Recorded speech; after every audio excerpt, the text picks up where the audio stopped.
Olá, sejam muito bem-vindos, eu sou o Júlio e este é mais um vídeo do canal Leia Mais com Júlio. No vídeo de hoje, Pedro Páramo, de Juan Rulfo, um excelente livro.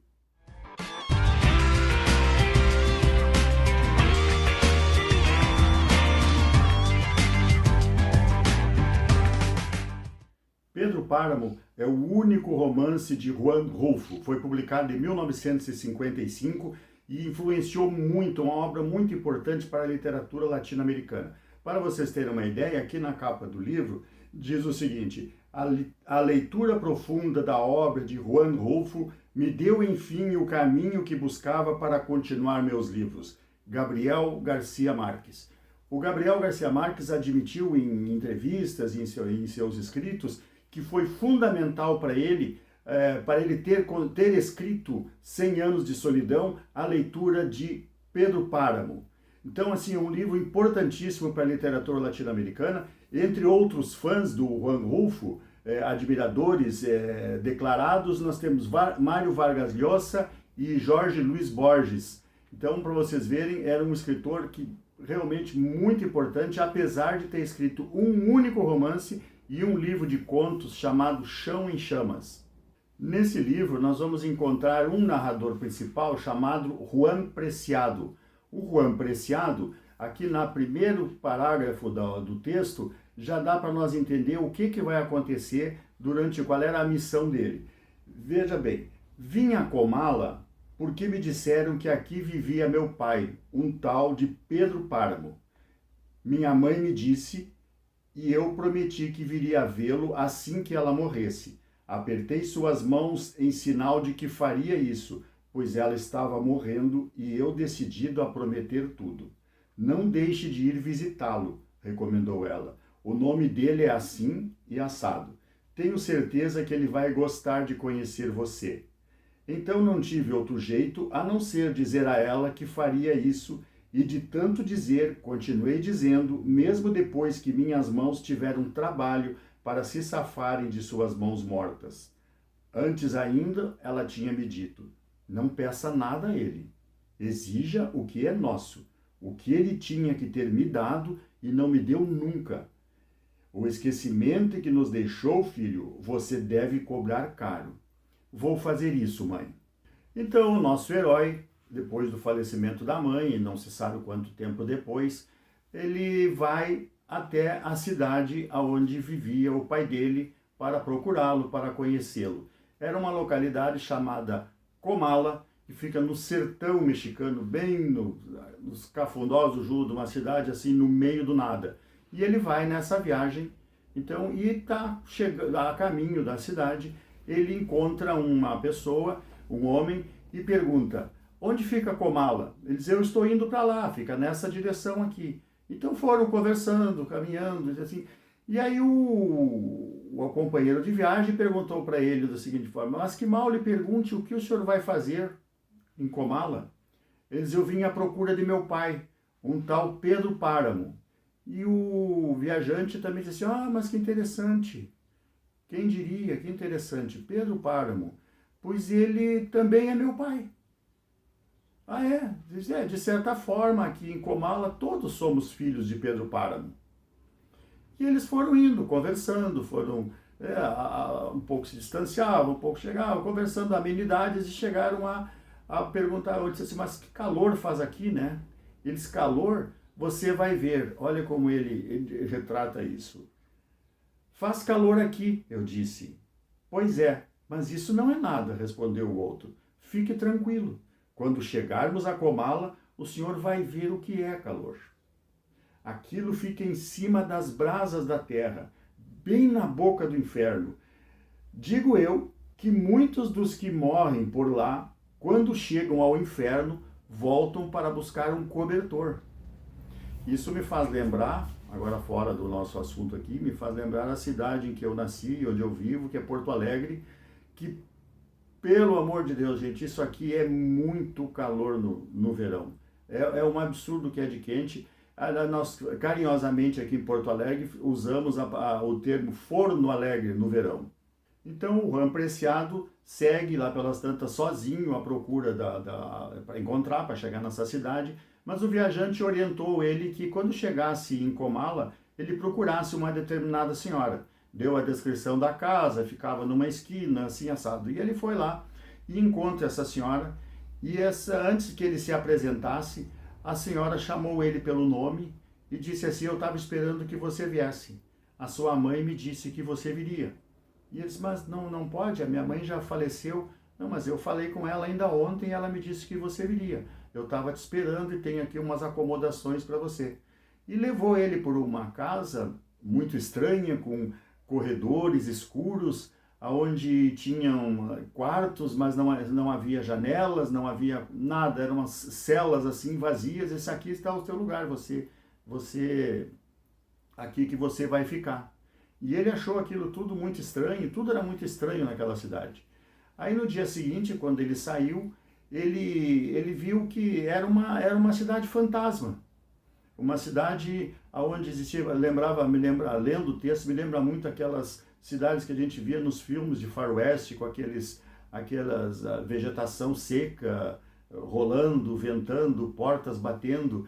Mas era uma cidade onde ele via circular vultos, via circular pessoas, assim vamos dizer, entre aspas, né?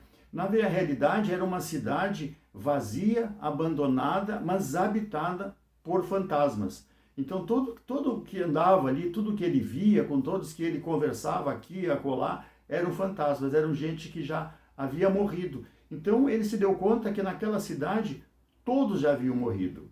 E nessas conversas com esses fantasmas, ele ficou sabendo que Pedro Páramo, o pai dele, havia sido, também já havia morrido, tinha sido um grande fazendeiro, muito rico, que dominava toda a cidade. Era o coronel que nós temos aqui no nosso interior do Brasil.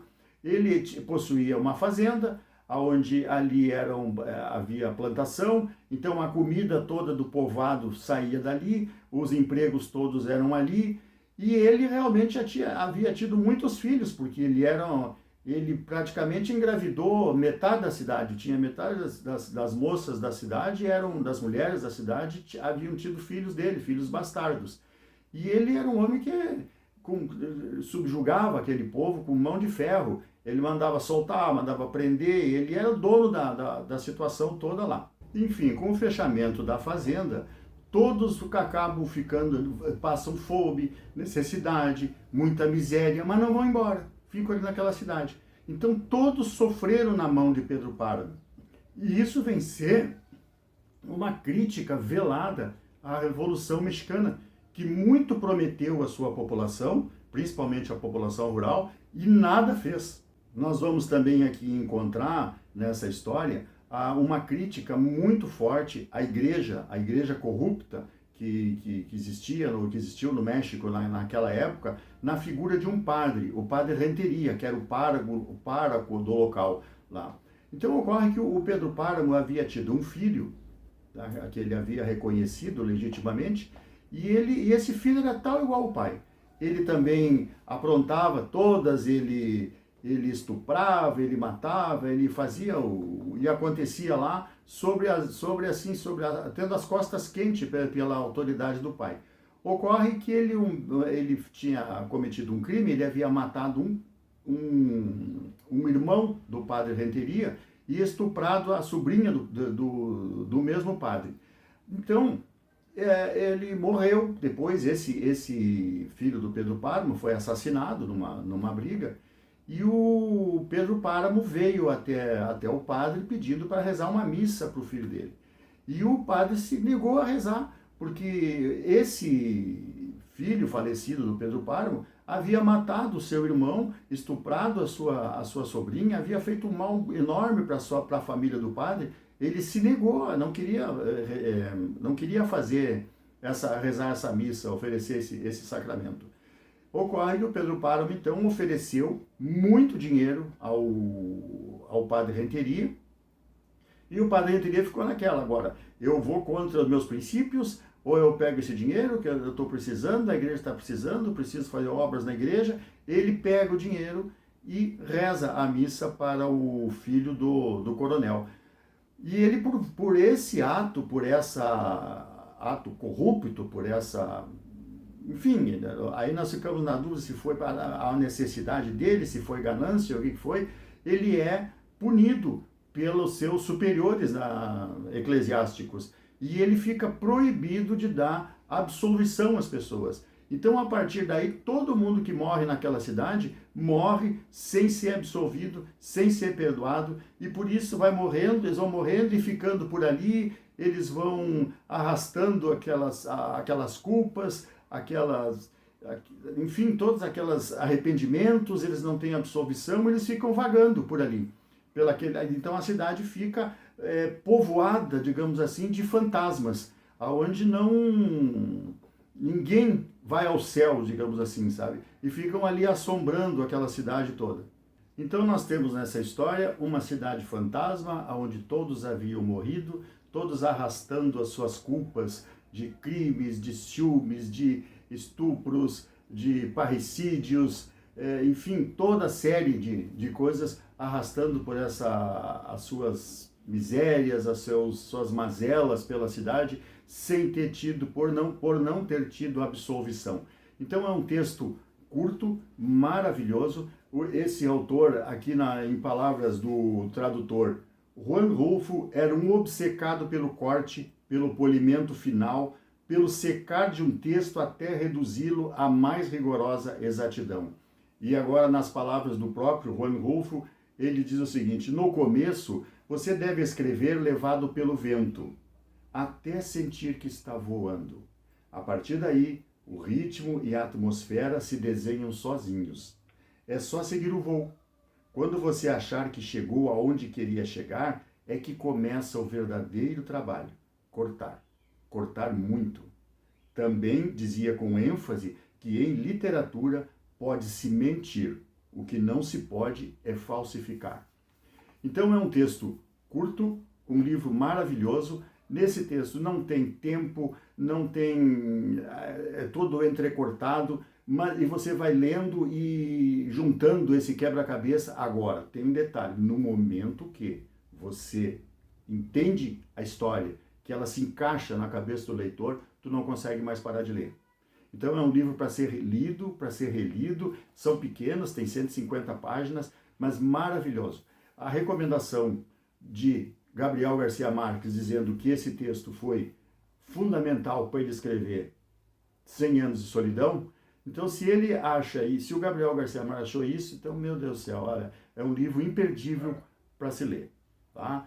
Eu vou ler de novo, tá? Se eu encontrar alguma coisa diferente do que eu falei agora, eu vou fazer um novo vídeo, mas eu recomendo. É um livrinho barato, deve custa menos de R$30 na Amazon, tá? Eu recomendo muito a leitura, tá? Muito obrigado para quem assistiu até aqui. Um bom ano de 2023 e vamos lá, muita leitura para todos nós. Até a próxima.